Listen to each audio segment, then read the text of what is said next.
Welcome to the Beer Temple. I am Chris Quinn. We have a special episode. As you can tell, we're here not in the bowels of the store for once. We're actually up here before the store opens, kind of old school. And I've got a special guest, Joe Short of Short's Brewing Co. Thanks for coming in. Pleasure's all mine. Yeah, and you guys have just launched in Chicago. You guys are a native Michigan. You're Right. a Michigander, is that what it would be? That's correct. Okay, Yeah. cool. And you're kind of expanding, but typically what I like to do is allow guests to introduce themselves Okay. because they typically do a better job. So, All right. can you tell people a little bit about you and your beers? Yeah, so my name's Joe Short. I founded Short's Brewing Company in 2002. We opened our doors in 2004 at a ripe old age of 25. Nice. And I think, our biggest accolade is that, I started this brewery because I love making beer. It's what I believe I was born to do.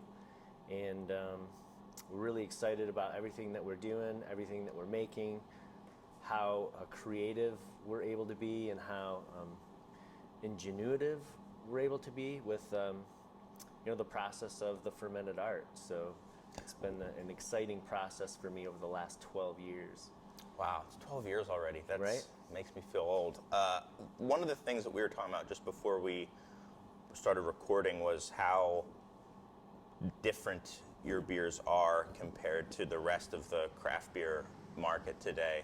And kind of always has been, to me, a hallmark of Short's beer is it's not going to be your standard lineup of beers. Not that you guys shun those types of beers, but you definitely kind of diverge from that path.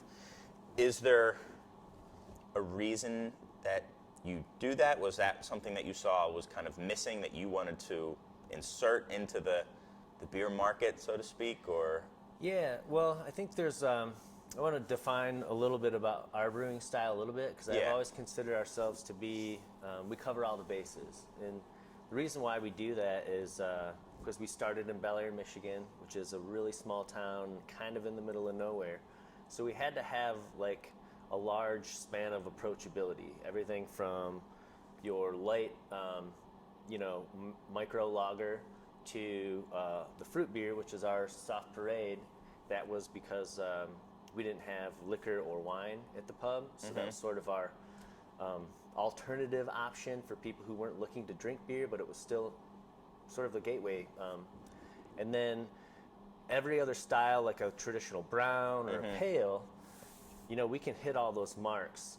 And then the next level, which would be the specialty and experimental, that's the part where we really challenge ourselves as brewers and artists to be like, what can we do with this process that is above and beyond, unique and more distinctive than anyone else in the market? Because in order to survive in our demographic, we have to be unique and distinct.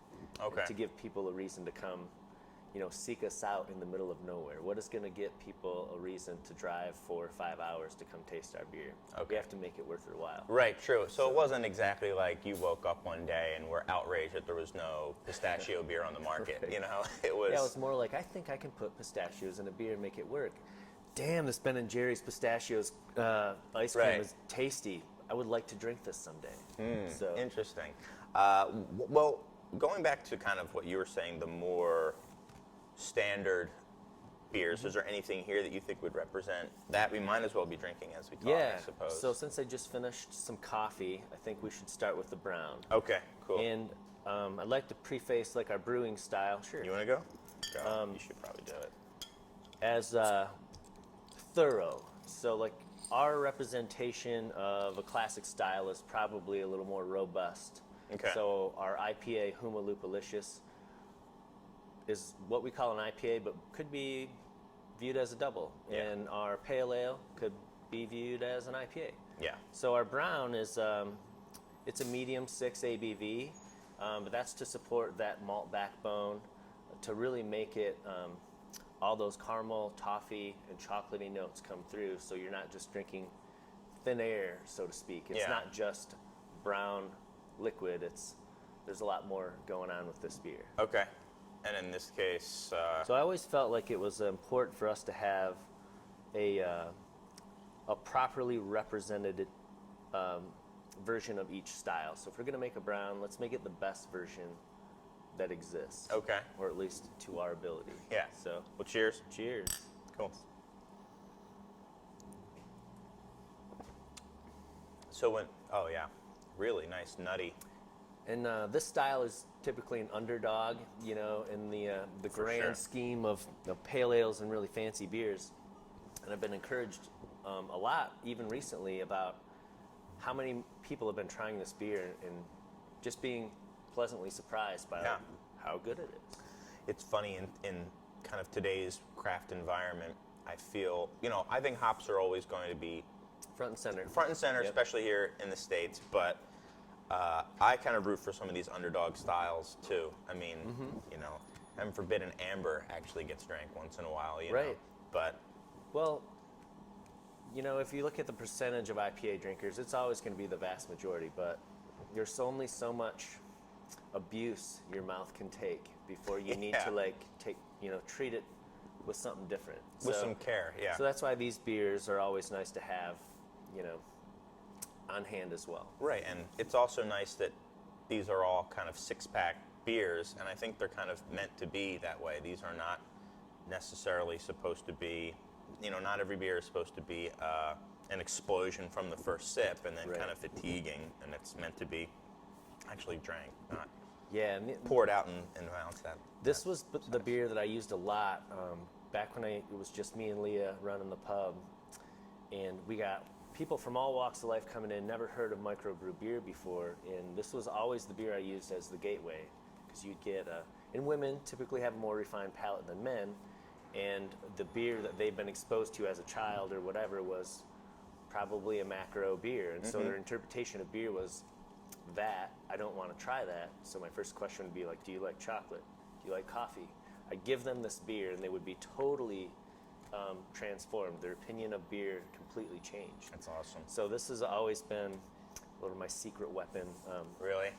Yeah, it's just it's kind of in the shadows, obviously, of a lot of our more front and center pale ales, fruit beers, experimentals, but it is so solid. Like, it has deep roots in our Yeah. company, and it's not going anywhere. That's great, and it's also, you're right, it's one of those beers that maybe one of those styles people haven't had before, like, oh, I know beer, I don't like beer. I don't like brown ales. I Right. don't like Well. malty beers or whatever. But Try this. Yeah. And it's funny, Shorts is from kind of northern Michigan. yeah, would you we're call up in it? the Pinky, northwestern lower. Right.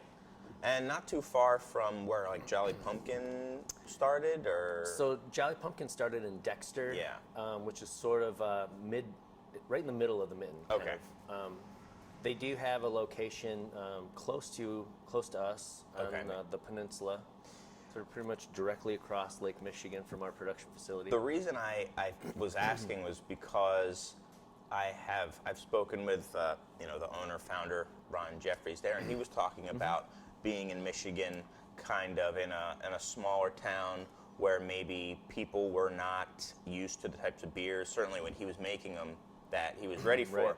And he had to really, he said, Shelton Brothers kind of saved his company, and it wouldn't be around because he had to kind of get the beer out into people's hands. Did you find anything like that? Because you've been, up until very recently, a Michigan-only brewery. Right. Did you find it difficult in kind of a more, I don't know if it would be less densely populated, I don't know if it's rural or not. Absolutely, there. especially where we're at. And How did you get past that? By doing beers like this and this? It was, early on? being extraordinary, being that extra level of, again, giving somebody a reason to get into their car, drive 4 or 5 hours to taste this beer that they've heard about. And No offense, by the way. that's I want to no get to offense this. taken. Yeah, okay. Yeah, so our Village of Bel Air is roughly 1,100 people annual population. How many? 1,100. Okay. So that's we small. certainly had to work very hard Yeah. to really give people a reason to come. Seems almost visit us. impossible back It's in a 02 it's or complete 05. miracle that we exist. Yeah. But somehow we beat the odds, and it was really just by pouring this love and passion and talent and ingenuity and developing beers that no one else could, at the time was thinking about making. Yeah. And this was one of the first beers that I had ever heard about from you guys. I was living in Philadelphia at the time, and we had mentioned that and people who watch the show know I'm a pretty big Dogfish Head fanboy. Right. And they do kind of they call them off-centered beers or off-centered ales for off-centered people. And I kind of heard about some of what you guys were doing, and there's always that threshold of, oh my gosh, this is such a gimmick, and then giving it a try and being like, oh no, there's thought here. They're not just throwing stuff against the wall and see what sticks. Right. And this was, I think, the first beer I'd ever had from you guys, and it wasn't at all what I expected it to be.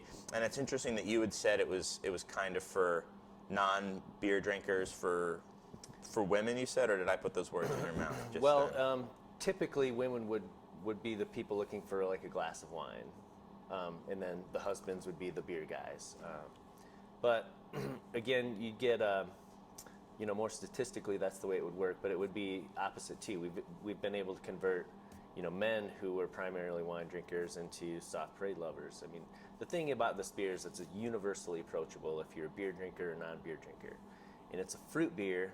Right. That doesn't taste like a fruit beer. It's beer with fruit in it. Yeah. So, again, beer is the focus of this, but it's touched and kissed with fruit to provide that just really approachable, different than your malt focus, different than your hop focus. It's like, okay.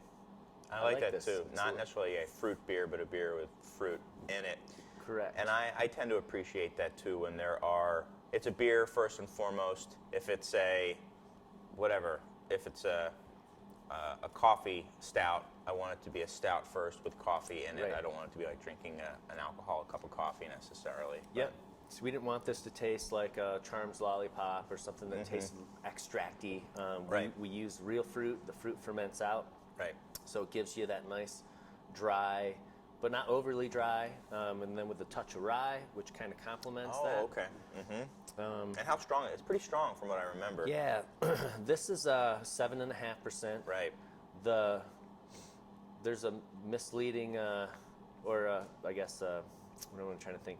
You're tricking people intentionally? Is that what you're getting at? No, there's rumored to be like higher ABV than it has, and it's changed. So this is the beer that I've heard, was 20%. I've heard it was 15%. I've heard it was 9%. The real ABV of this beer is 7.5-ish %. There you go. Give or take 7%. Right. Right. Got it. And it is really nice. I mean, for those of you out there who haven't had this beer before, you probably would think that it's going to be a fairly sweet beer, but it really isn't. It still tastes dry. like beer, which is awesome. Yeah. And I think the fruit actually adds a lot of refreshment quality. So great summer beer, great anytime beer, really. Yeah. Blueberries, strawberries, raspberries. Yeah, it's not as Blackberry. savory as the brown. It's probably like the most refreshing out of our annual lineup. Yeah, it's great. So one of the other things that we were talking about earlier, and I wanted to get back to, was, one of the things I liked about you guys is you weren't necessarily shooting for kind of the median or not the lowest common denominator, but kind of going with the tried and true styles. You weren't afraid to. To me, I always respect a brewery that is appearing to be okay with certain people not liking their beer if it means that certain other people will have it really speak to them. And I think that takes a certain amount of courage. And again, I don't want to put words in your mouth, but it looks to me like you are trying to create certain beers that maybe aren't for everyone, but may really speak to someone. Was that intentional, or is that the case? A lot of those are just, inspired by what we think sounds good, or what we think is unusual but possible. Okay. So again, with like a beer like pistachio cream ale or bloody beer, I enjoy Bloody Marys. I enjoy beer. I enjoy pistachio ice cream.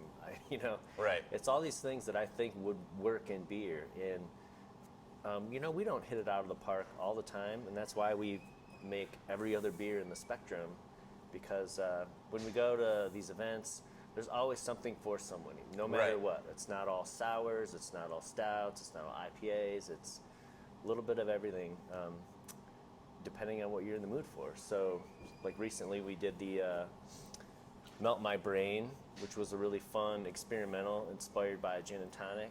Oh, And I cool. came up with that idea when I was mowing my lawn, chopping up a juniper, Yeah, we've brewed with juniper before. We've brewed with lime before. Mm-hmm. How is tonic water made? These are Right. all things that could be incorporated into the brew process. Did you put like quinine into the We beer? use tonic water. I have Okay, a okay. homebrew version I'm still gonna make with the actual process of making the tonic within the beer itself. Okay. So, but this last round, Tony did it with tonic water. Okay. And are these beers draft only primarily? We or- actually just bottled Melt My Brain for a specialty release. And I don't remember how much of it there was. I don't know if the women back there can help me, but it was probably. How much Melt My Brain is there for Was it a distribution? 3-batcher? There's more. Okay. So we have Potentially a more. decent amount of Melt Yeah. My Brain out there. And where would they have to go up to? I believe Michigan? that's a Michigan distributed product. I can't say for certain if we've saved a handful for the new markets and specialty stores like yourself. But Well, let's open up the final one and talk about how. this is the rookie of the flagship crew right here. Okay. And so there's been a lot of talk about how you guys have gone outside Michigan. Can you talk a little bit about why you guys have decided to kind of go outside and where you went to and where it's available now? So with a lot of our growth, we've come in to basically the traditional growing pains. We needed to build a wastewater treatment plant. We wanted to buy a bottle machine that would basically make the quality of our beer consistent by the time it got to the consumer, and that stuff costs money. And Yeah. we don't. We're independently owned, so we're doing this all by ourselves. We had basically anticipated the beer consumption in Michigan would support that investment, but with the amount of breweries that started to enter the market, it just kind of flooded what we thought, how much of our beer Michigan people would drink, It's insane. which is yeah. totally fine. So we, that being said, we had extra capacity just because Michiganders weren't buying 26 packs of Humo a week. They were buying 10, maybe, So with this extra barrelage, all this great equipment, and all these fans throughout the belt of the Midwest, Yeah. well, this is a really easy decision for us. Let's keep making beer and giving it to people who want it. Right. So obviously we started close to home. I feel like there's a pretty steadfast Chicago, Michigan connection. So that was a really easy choice for us. We've got a lot of friends and partners already in the area, and really keeping things close to home. Again, we didn't have a ton of excess barrelage, but we wanted to use up what we could make and still have fun, making the weird stuff. So what is your barrelage, and are you expanding the brew side, the brew house side as well, or The just idea kind of is to doing not quality improvement? try to do any expansions until we've maxed our production for a couple years. So Okay. so our brewery has about a 52,000 barrel capacity. Okay. That's This year we're on track to do about 47. wow. Okay. I didn't know that you guys were making that Yeah, much and then beer. about 5,000 of those barrels are going into these other markets. Right. So Michigan's still taking So total 5,000 total for everybody outside Michigan. ish. Again, we're still kind of getting the pulse, and a lot of it's going over better than we anticipated. So that's Right. That's going to fluctuate a little bit. You got to keep the home market happy. You can't have Right. one of those things where So it's a very delicate balance to try to maintain for the next couple of years, just to get an idea. So that's why it's slow. It's why the markets are smaller, just to see. We want to have some flexibility cool. to make sure that we're not going to overextend ourselves too soon or underproduce. I can only imagine the the dance that is. It's really unique. Yeah, it's been an Probably a good way to interesting put it, process. unique. We have, we've been working with one distributor only for 11 and a half years now. So working with multiple distributors is a completely new concept for us. We weren't set up for it. So we're being very creative in accommodating this new, I guess, push of business. And that's kind of the environment we thrive in. So it's been a lot of fun. Kind of Going for it. Yeah, going for it. What do we have here then? This is your newest one, the Space This Rock. is Space Rock. This is our pale ale, but I always like to describe it as a pale ale that drinks like an IPA. Because Huma has always been our IPA. It's the brand that built our company, but it's pretty intense, and it's intense for a lot of pale ale and IPA people. So we tried to make something that was more approachable, that wasn't quite pale and wasn't quite IPA, but still got the job done. So we have a 5% beer, very hoppy, very sessionable, but it's not going to scorch your palate, and you can drink It's very hoppy. more of these than you can of Huma because of the ABV difference. And the other thing that's a bonus that came later is that we use an enzyme called Brewer's ClairX, which was originally designed to help clarify the beer because we don't filter it. Right. And that allows us to keep all of the volatiles in there so it still smells and tastes like an unfiltered IPA. Right. But it takes without the gluten stripping all that out with a filtration process. So this enzyme also basically removes the gluten. So technically, it's real beer for people who are gluten intolerant or sensitive to gluten. I'm amazed that more brewers aren't using this clarifying agent, because as soon as breweries did, I pretty much went and looked and found which breweries were and kind of got rid of my gluten-free section and said, well, here's beer without gluten. Yeah, in it. we've tested it on a lot of our gluten intolerant friends, and they're still with us, happy and healthy. No, same here. We have customers who have celiacs, and they're cool with some of these. It's just because it starts with gluten in the process, so it's not recognized right now as a gluten-free item because gluten is part of the original process, but it's removed afterwards. So I think it's really far down there. For formality reasons, we call it brewed to remove gluten. Well, it's not a fruit beer. It's not a gluten beer. Right. It's a beer without. It's not a gluten-free beer. It's a beer without gluten. There you go. To use your. It's beer first. Yes.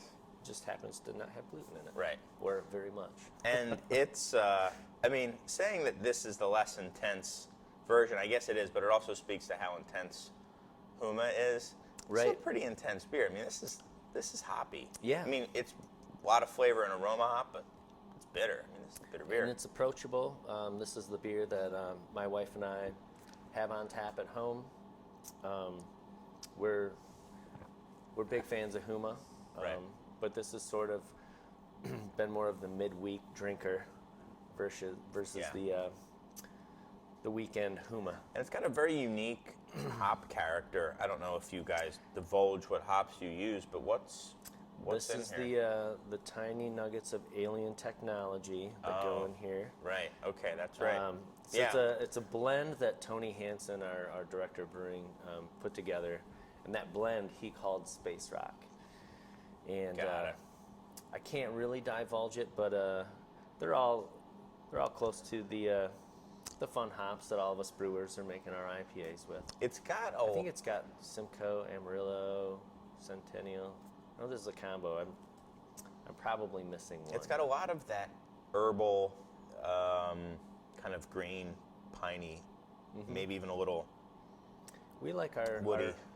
We like the tropical. We like the resiny. We like the piney. Sometimes we like to combine them all together. Yeah. Well, very nice. Yeah, that thick guy. Yeah, I'm really excited about this beer. This one. A more approachable version to our version of pale and IPAs. So excited about that. Sweet.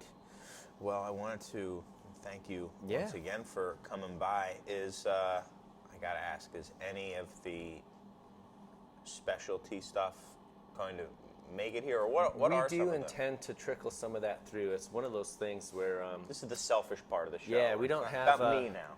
We don't have all the answers right now, just because we're kind of scrambling. With the excitement of entering these new markets, we've got to be really, I guess, mobile in our ability to adjust the production schedule and figure out how many more batches of this we Sure. can squeeze in. And we have the way our production setup is that it's kind of a science the way all the tanks work, depending on beer styles, and that is what dictates our overall annual production. So if we make X amount of barrels of Huma, that Sure. could decrease production because Right. that's a dry hop beer and it takes, it's a harder beer to make. So the specialty beers typically are the harder beers to make, and can reduce our overall annual capacity. So we're trying to again find that balance, figure out what's appropriate, what's doable, how can we appease everyone. Sure. But Again, it's that dance you were it's talking about. essentially just a continual work in progress. It literally changes daily. Those guys are down there with a dry eraser and Right. changing it. We've got several boards set up in the production lab that's literally we call the house of matrices, and it's constantly being adjusted. X amount of this and X amount of this. Okay, and move this one over to this board and put that on that truck, and so it's a lot of It's fun. Yeah. So where can people now, as of March 2016, where can they get Shorts beer?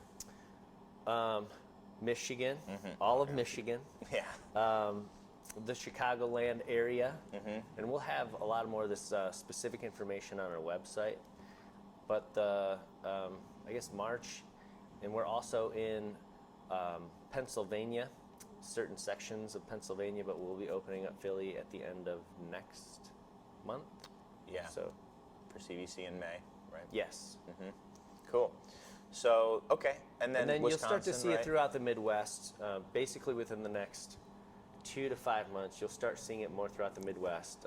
Not as much volume as you'll see in Illinois and Pennsylvania, but you'll start to see it in Ohio, Indiana, Nebraska through the Hopcat, Wisconsin. Yeah, I've just been saying the belt, the Right, that Midwest little belt area right trickle. there. Just kind of, we're just trickling it down south a little bit. Well, thanks again. Yeah. And good luck with your expansion and everything else. And cheers for hanging around. Thank you Yeah, so much. thank you. Nice shop. Guys, thanks so much for joining us. You can follow us on all the social medias at this point. Always appreciate the comments and everything like that. And if you're interested in checking out Shorts, your website is Shorts Brewing. Shortsbrewing.com.